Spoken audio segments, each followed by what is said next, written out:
Қайырлы күн достар. Мен бүгін құрамы өте қарапайым бисквит дайындадым. Жасалу жолын білгіңіз келсе, соңына дейін менімен болыңыз.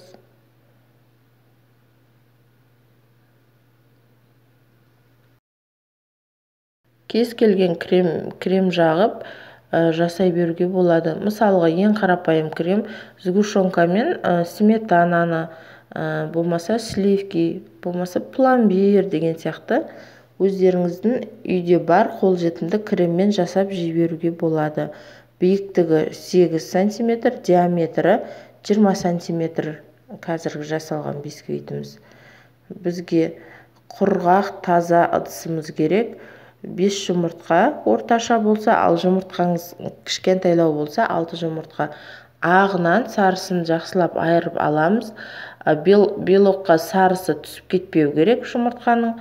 200 грамм қантпен жай салып, жақсылап миксерлейтін боламыз. Міне, шайқағанда түспеу керек. Сарымызды да жақсылап миксерлеп аламыз. Бір-біріне құйып, жаймен астынан үстіне қарай араластырамыз. Жай араластырамыз, миксермен араластырмаймыз. Өйткені тапаға салып пісіргенде көтерілмей қалады. Мен ұнға сода салдым. Разрыхитель болмай қалды. Разрыхитель саламыз негізі.